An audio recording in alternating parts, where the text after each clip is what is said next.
का पहला प्रश्न है what is the name of PPE, यानी पीपीई का क्या नाम है। तो चित्र को बड़े गौर से देखिए और उत्तर दीजिए। जैसा कि आप चित्र देख पा रहे हैं, तो इस चित्र को आपको देख करके बताना है कि इस पीपीई का क्या नाम है, और साथ में आपको पीपीई का पूरा नाम भी कमेंट बॉक्स में कमेंट करके बताना है। तो यहाँ पे विकल्प है नाक कवच, सर कवच, चेहरे का कवच या हाथ स्क्रीन। ठीक, nose mask, head shield, face shield या हैंड स्क्रीन। तो जल्दी से आप लोग इसका उत्तर दीजिए। वीडियो को आप लोग लाइक ज़रूर कर दीजिएगा, इससे एक हौसला मिलता है, और चैनल पे नए हैं तो चैनल को सब्सक्राइब जरूर कर दीजिएगा। सभी प्रश्नों को बड़े गौर से देखिएगा। तो देखिए, पीपीई का जो पूरा नाम होता है पर्सनल प्रोटेक्टिव इक्विपमेंट होता है। ठीक है, और जो आप चित्र देख रहे हैं इसका नाम है हैंड स्क्रीन, हाथ स्क्रीन। तो इसका सही उत्तर हो जाएगा ऑप्शन नंबर डी। जैसा कि आपके सामने फेस शील्ड आपको दिख रहा है, तो ये जो आपको फेस शील्ड दिख रहा है वेल्डिंग करने वाले जितने भी वर्कर होते हैं वो यूज करते हैं। फेस शील्ड यूज करने से आंखों में जो चमक लगती है ना, उससे सुरक्षा प्राप्त होती है। और आप देख पा रहे हैं कि ये हेलमेट के साथ एक फेस शील्ड लगा होता है। ठीक, तो कुछ इसी तरह का हैंड स्क्रीन भी होता है। चलिए अगला प्रश्न देखते हैं। Which disposal method of waste save lot of energy, यानी अवशिष्ट निपटान विधि कौन सी है जो बहुत सारी ऊर्जा बचाती है। जमीन में भरना या पुनर्चक्रण, भस्मीकरण या खाद डालना। प्रश्न है अवशिष्ट निपटान विधि कौन सी है जो बहुत सारी ऊर्जा बचाती है। तो इसका सही विकल्प है ऑप्शन नंबर सी, इंसिनरेशन, भस्मीकरण। चलिए अगला प्रश्न देखते हैं। Which artificial respiration method is to be performed to the victim with injured on the chest and belly, यानी किस प्रकार की कृत्रिम श्वसन विधि का प्रयोग उस पीड़ित व्यक्ति के लिए करते हैं जिसकी छाती और पेट में चोट हो। तो कौन सी विधि होगी, शेफर विधि या मुंह से मुंह विधि या मुंह से नाक विधि या फिर नेल्सन की भुजा ऊपर पीछे दबाव विधि। तो इसका सही उत्तर क्या होगा, जल्दी से आप लोग बताइए। कमेंट बॉक्स में कमेंट करके उसका उत्तर भी दीजिए, ऐसा नहीं कि आप लोग बस देखते रहिए, तो ये चीज़ आपके लिए सही नहीं है। ठीक है, तो इसका सही उत्तर हो जाएगा option number D, Nelson arms lift back pressure method, यानी नेल्सन की भुजा ऊपर पीछे दबाव विधि। जैसा कि आपको पता है कि आर्टिफिशियल रिस्पिरेशन 4 प्रकार के होते हैं। पहला जो टाइप होता है सिल्वेस्टर विधि होता है। तो सबसे पहले हम लोग सिल्वेस्टर विधि को देखेंगे। तो सिल्वेस्टर विधि का प्रयोग तब करते हैं जब पीड़ित के सीने की ओर छाले पड़ जाते हैं। ठीक है, तो जब पीड़ित के सीने की ओर छाले पड़ जाते हैं तो सिल्वेस्टर विधि का हम प्रयोग करते हैं। दूसरी विधि होती है शेफर विधि। शेफर विधि का प्रयोग कब करते हैं, जब पीड़ित के पीठ की ओर छाले पड़ जाते हैं। तीसरी विधि होती है माउथ टू माउथ रिस्पिरेशन, यानी मुंह से मुंह में हवा भरना। तो यह विधि कब आप प्रयोग करते हैं, जब पीड़ित के मुंह में सीधा हवा भरकर प्रक्रिया की जाती है। ठीक, और मुंह से हवा भरते समय आपको एक रुमाल रख लेना है और मुंह को अच्छे से साफ कर लेना है। ठीक, चौथी जो विधि होती है वो कृत्रिम श्वास यंत्र द्वारा। तो इस विधि में पीड़ित व्यक्ति को श्वास यंत्र के द्वारा दी जाती है। चलिए अगला प्रश्न देखते हैं। किस प्रकार के व्यावसायिक स्वास्थ्य खतरे का कारण संक्रमण हो सकता है, विद्युतीय नुकसान, जैविक नुकसान, शारीरिक खतरा या मानसिक खतरा। Which type of occupational health hazard in case for infection, electric hazard, biological hazard, physical hazard. तो इसका उत्तर क्या होगा, जल्दी से आप लोग कमेंट में कमेंट करके बताइए।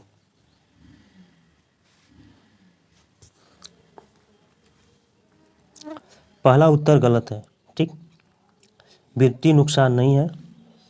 इसके बाद ये मानसिक नुकसान भी नहीं है। ठीक, तो व्यावसायिक खतरे के कारण संक्रमण होता है तो ये कौन सा नुकसान होता है? तो इसका सही उत्तर हो जाएगा option number B, biological hazard, यानी जैविक नुकसान। चलिए अगला प्रश्न देखते हैं। अगला प्रश्न है what is the use of this tools, यानी इस औजार का क्या उपयोग है? विकल्प है गर्म पदार्थों को पकड़ना, या तारों को काटना और मोड़ना, लकड़ी से कीले निकालना, या बोल्ट और नट को ढीला करना और कसना। तो आप चित्र को गौर से देखें और इसका सही उत्तर क्या है कमेंट बॉक्स में कमेंट करके बताइए। तो इसका सही उत्तर है ऑप्शन नंबर सी, लकड़ी से कीले निकालना। तो जैसा कि आप यहाँ पे चित्र भी देख रहे हैं, तो इसी को हम क्या बोलते हैं? पिंसर बोलते हैं। ठीक, तो पिंसर का उपयोग होता है लकड़ी से कील को निकालना। इसे हम हैंडल के नाम से जानते हैं। इस वाले भाग को हम पिवोट पॉइंट के नाम से जानते हैं। इसे हम जा के नाम से जानते हैं, और ये जो होता है वो कटिंग एज होता है। चलिए अगला प्रश्न देखते हैं। अगला प्रश्न क्या है? How will do diagnose the victim is suffering under cardiac arrest, दिल के दौरे से पीड़ित व्यक्ति को आप कैसे पहचानेंगे? विकल्प है रीढ़ की हड्डी में दर्द से, या मुंह पूरी तरह बंद हो जाएगा, या पेट में अधिक सूजन होगा, या ओठों के चारों ओर का रंग नीला हो जाएगा। सवाल है दिल के दौरे से पीड़ित व्यक्ति को आप कैसे पहचानेंगे? यदि किसी व्यक्ति को दिल का दौरा पड़ा है तो आप उसको कैसे पहचानेंगे? तो इसका सही उत्तर हो जाएगा ऑप्शन नंबर डी, ओठों के चारों ओर नीला रंग हो जाना। तो किसी भी व्यक्ति को दिल का दौरा पड़ा है तो उसके ओठों के चारों ओर का जो रंग होता है वो नीला हो जाता है। चलिए अगला प्रश्न देखते हैं। What is the name of the tools, यानी इस औजार का क्या नाम है? जैसा कि आप चित्र देख पा रहे हैं, तो इस चित्र को देख करके बताना है कि यह कौन सा औजार है। विकल्प है वार स्ट्रिपर, क्रिम्पिंग टूल, या कॉम्बिनेशन प्लायर, या डायगोनल कटिंग प्लायर। तो जल्दी से आप लोग उत्तर दीजिए। सभी प्रश्नों के उत्तर कमेंट बॉक्स में कमेंट करके आप लोग ज़रूर बताएं। इससे आपको पता चलता है कि आपकी तैयारी कैसी है, कितनी हो गई है। जैसा कि आपको पता है कि पहला ही चैप्टर चल रहा है सेफ्टी और साइन। ठीक, तो सेफ्टी साइन का सारे प्रश्न आपके सामने दिख रहे हैं। तो इसका सही उत्तर हो जाएगा डायगोनल कटिंग प्लायर। चलिए इसका थ्योरी भी देख लेते हैं। तो जैसा कि आप देख पा रहे हैं कि हमारे सामने एक डायगोनल कटिंग प्लायर है। ठीक, तो इससे हम हैंडल के नाम से जानते हैं। ये वाला जो भाग होता है ये ज्वाइंट होता है। इसके बाद इसको जा के नाम से जानते हैं, और ये अंदर वाला जो भाग होता है इसको कटिंग के नाम से जानते हैं, जिसके द्वारा हम किसी भी तार को काटते हैं। जैसे कॉपर का तार है या एल्युमिनियम का तार है तो उसको हम काटते हैं। ठीक, तो इसका जो मुंह है, मुंह को देख करके आप पता लगा सकते हैं कि ये डायगोनल कटिंग प्लायर है। चलिए अगला प्रश्न देखते हैं। अगला प्रश्न क्या है? प्रश्नों को आप लोग बड़े गौर से देखिए। इस सुरक्षा चिन्ह का क्या नाम है? What is the name of the safety sign? विकल्प है चेतावनी चिन्ह, आवश्यक चिन्ह, निषेधक चिन्ह और सूचनात्मक चिन्ह। तो ये 4 सेफ्टी साइन होते हैं। इनका नाम आप लोग याद कर लीजिए, और सही उत्तर क्या है जल्दी से आप लोग कमेंट बॉक्स में कमेंट करके बताइए। चित्र आपके सामने है, चित्र को देख करके बताना है। तो देखिए इसका जो सही उत्तर है ऑप्शन नंबर डी है, सूचनात्मक चिन्ह। वैसे हमारे हिसाब से आवश्यक चिन्ह होना चाहिए, लेकिन निमी के द्वारा सूचनात्मक चिन्ह ही बताया गया है। तो निमी का कहना भाई सर्वमान्य है। अब चलिए थ्योरी देख लेते हैं। तो इन्फॉर्मेशन साइन क्या होता है, सूचना चिन्ह क्या होता है? तो जैसा कि आपको पता है कि सूचना चिन्ह के द्वारा आपको जानकारी प्राप्त होती है कि हॉस्पिटल कहाँ है, ये आपको जानकारी प्राप्त होती है। ठीक, और सूचना चिन्ह का जो आकृति होता है वो वर्गाकार या आयताकार होता है, जिसकी जो पृष्ठभूमि होती है वो हरे रंग की होती है, जैसा कि आप देख पा रहे हैं। अंदर जो चिन्ह बना होता है ये सफ़ेद रंग का होता है, जैसा कि आप देख पा रहे हैं प्लस का चिन्ह सफ़ेद रंग का है। ठीक है, तो ये चीज़ आपको ध्यान रखना है क्योंकि एग्ज़ाम में ये आता है। तो इन्फॉर्मेशन साइन का अर्थ होता है सुरक्षा सामग्री की सूचना प्रदर्शित करना। ठीक, जैसे प्राथमिक चिकित्सा केंद्र, टोटी कहाँ लगा है, पानी आपको कहाँ पीना है, लाइटिंग रूम कहाँ है, ऑफिस कहाँ है। ठीक है, ये सारा चीज़ आपको इन्फॉर्मेशन साइन के द्वारा ही पता चलता है। चलिए अगला प्रश्न देखते हैं। पीड़ित के रक्त के बहाव को रोकने के लिए क्या प्राथमिक उपचार उपलब्ध कराई जाती है? तो पहला इसका जो विकल्प है वो है मलहम लगाना, चोट लगे हुए भाग को ऊपर रखना, या चोट लगे हुए भाग को ड्रेसिंग करना, या चोट लगे हुए भाग को दबाव डालना। जब किसी भी व्यक्ति को चोट लग जाती है या हाथ पे या पैर पे या कहीं भी चोट लग जाती है तो आप क्या करते हैं? प्राथमिक चिकित्सा जो उपलब्ध कराई जाती है तो उससे पहले आप क्या करते हैं? तो रक्त के बहाव को रोकने के लिए आप क्या करते हैं? जल्दी से आप लोग उत्तर दीजिए और वीडियो को लाइक कर दीजिए और चैनल पे नए हैं तो चैनल को सब्सक्राइब कर दीजिए। ठीक है, तो इसका सही उत्तर है चोट लगे हुए भाग पर दबाव डालना। आप क्या करिए, अपने अंगूठे से जहाँ पे चोट लगा है, जहाँ पे रक्त का बहाव हो रहा है, वहाँ पे आपको अंगूठे से दबाना है ताकि ब्लड रुक जाए। इसके बाद आपको फर्स्ट एड के लिए जाना है। ठीक है, तत्काल में आपको यही करना होता है। तो फर्स्ट एड बॉक्स में क्या होता है, जैसा कि आप देख पा रहे हैं ये फर्स्ट एड बॉक्स है।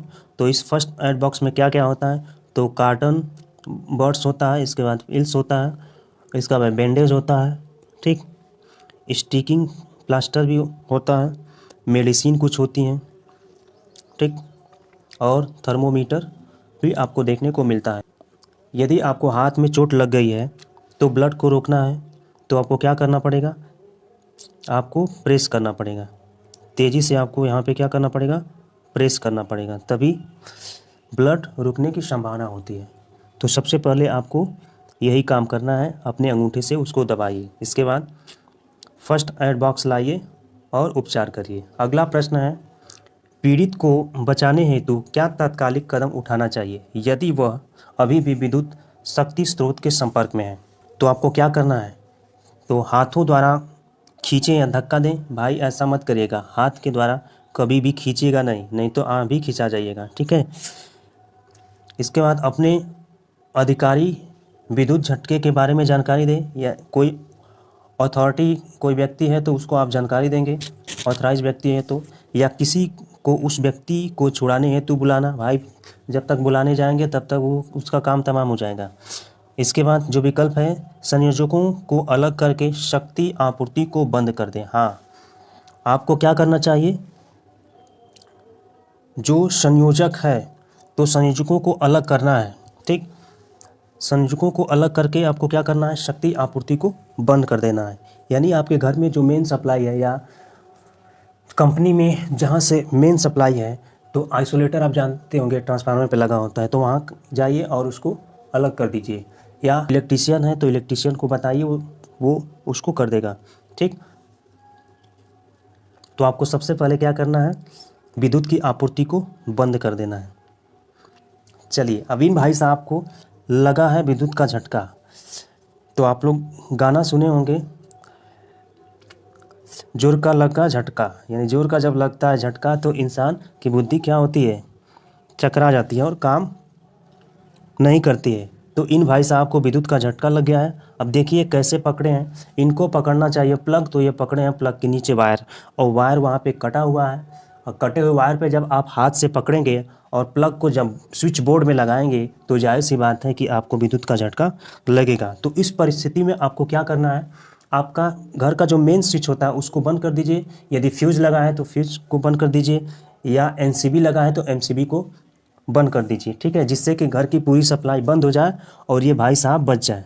नहीं तो इनका जीवन क्या हो जाएगा, खतरे में हो जाएगा। अब आपको ऐसा नहीं है कि यहाँ इनका हाथ पकड़ लीजिए और इनको खींचने लगिएगा, तो अगर खींचने लगिएगा तो आप भी खींचा जाइएगा, तो ऐसा कभी मत करिए। या तो लकड़े से हाथ पे आप मारिए ताकि इनका हाथ केबल से अलग हो जाए, ताकि इनकी जान बच जाए, ठीक है। सबसे पहला आपको काम करना है, घर का मेन स्विच बंद कर देना है, ठीक। कुछ नहीं समझ में आए तो अब आप लोहे वाले डंडे से मत वो करिएगा, नहीं तो आपको ही लग जाएगा। आपको कुचालक मटेरियल से को छुड़ाना है, ठीक है, किसी लकड़ी वाले डंडे से छुड़ाना है। तो आज का ये अंतिम प्रश्न था। सभी जो 10 प्रश्न थे वो काफ़ी महत्वपूर्ण थे, और 10 जो प्रश्न पढ़े उसके साथ साथ आप थ्योरी भी पढ़े हैं, तो उसमें भी बहुत सारे प्रश्न छुपे हुए हैं, ठीक है।